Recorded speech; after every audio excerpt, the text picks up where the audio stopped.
Hello everyone, welcome to Karan Sachdeva maths classes. हम करें chapter number 6 lines and angles. So इसकी exercise 6.2 करेंगे exemplar की आज। So let us start.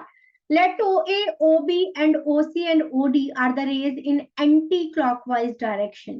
So clockwise is like this, तो anti clockwise हो गई reverse.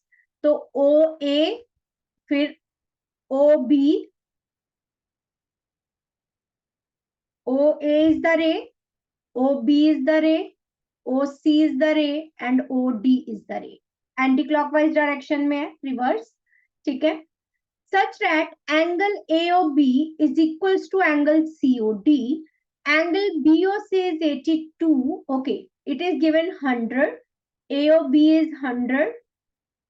This angle is given 100 degrees and COD is also 100.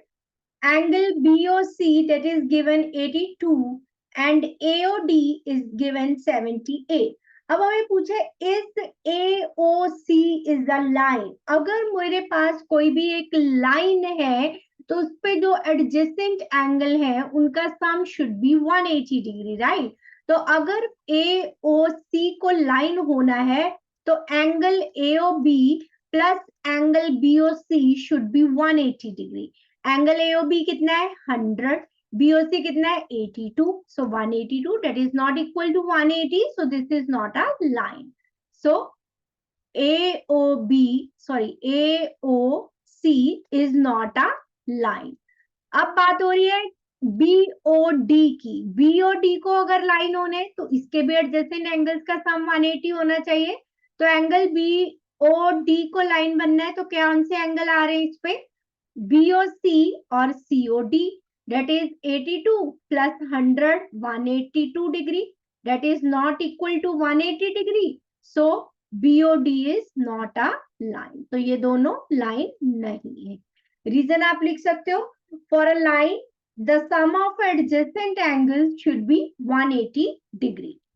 A transversal intersects two lines in such a way that two interior angles on the same side of a transversal are equal. This interior angle on same side of a transversal are equal. Will the two lines always be parallel? No.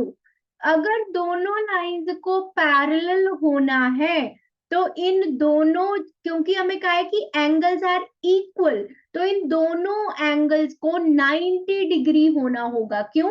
Angles on same side of a transversal are supplementary, और उन दोनों angles का सम 180 तभी होगा जब वो दोनों angle 90 होंगे, क्योंकि angles are given equal angle. So will the two lines always be parallel? No. Give reason.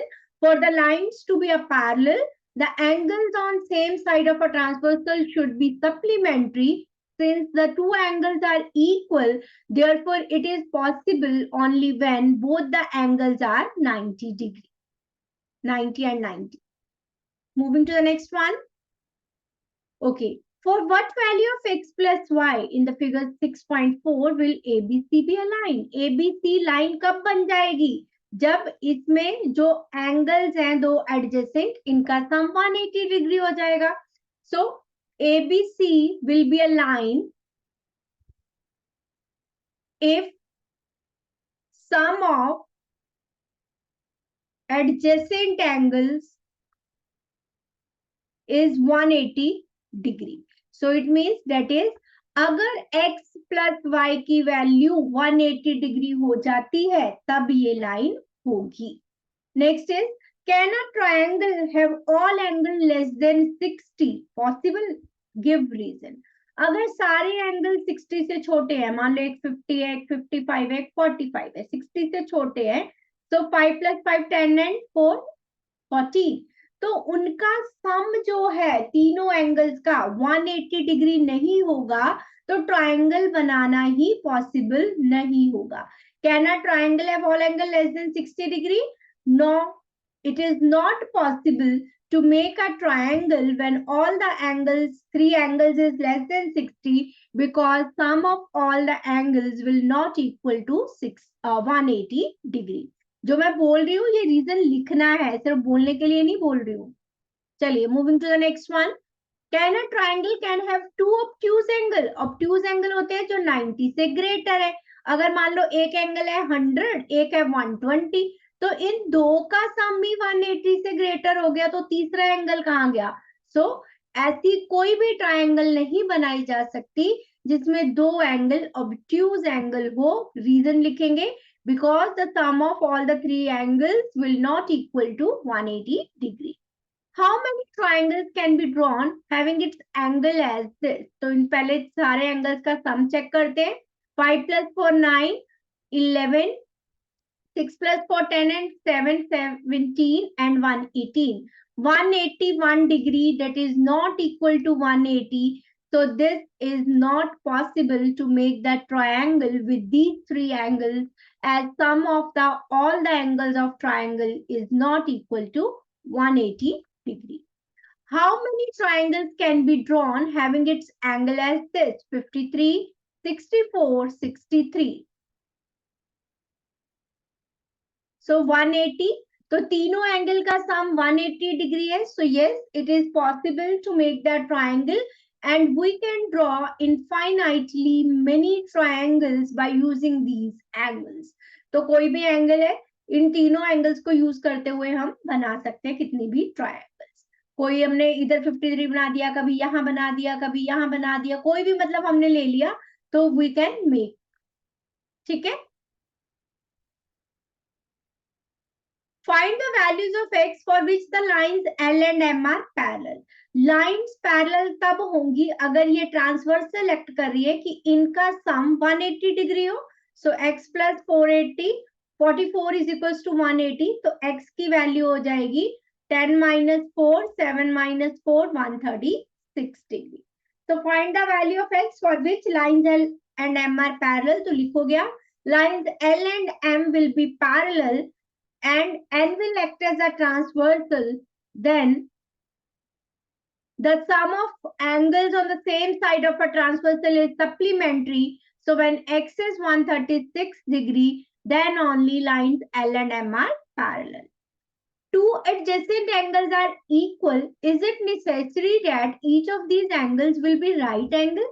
अगर दो adjacent angle equal है तो क्या ये जरूरी है कि वो राइट एंगल हो? यस, क्योंकि according to linear pair axiom कि अगर दो एडजेसेंट एंगल हैं तो they are forming a linear pair.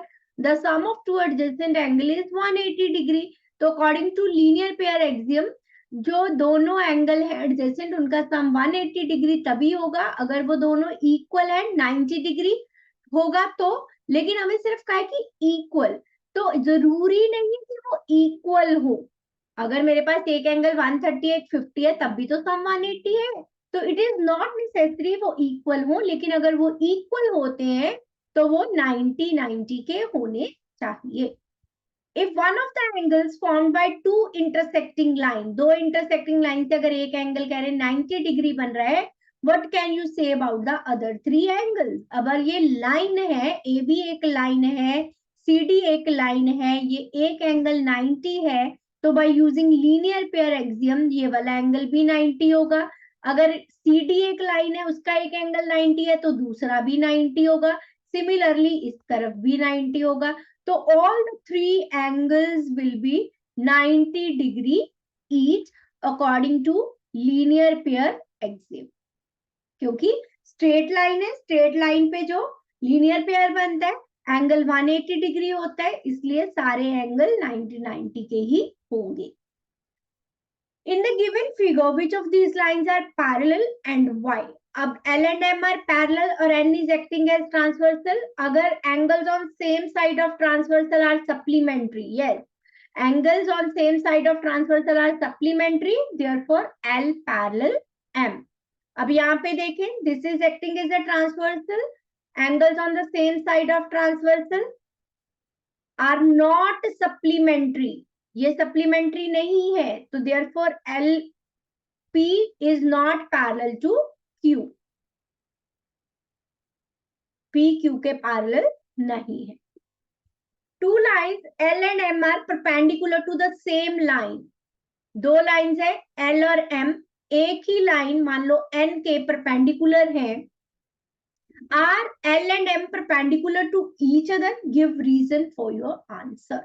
अगर L perpendicular है N के, M perpendicular है N के, जैसे हमने कहा था कि अगर एक लाइन दूसरे के पैरेलल है और दूसरी तीसरे के, तो फर्स्ट और थर्ड भी आपस में पैरेलल होंगी. तो सिमिलरली अगर एक लाइन ये इसके परपेंडिकुलर है, ये इसके, ये दोनों आपस में परपेंडिकुलर होंगी. अगर मैं इसको एक्सटेंड कर दूं, क्या ये कहीं मीट करेंगी? नहीं, ये पैरेलल होंगी. तो L और M पैरेलल होंगी, परपेंडिकुलर नहीं होंगी. So clear? That's all about exercise 6.2. So मिलते हैं नेक्स्ट वीडियो में with the next exercise. Till then bye bye, take care, have a nice day. खुश रहिए, स्वस्थ रहिए और प्रैक्टिस करते रहिए.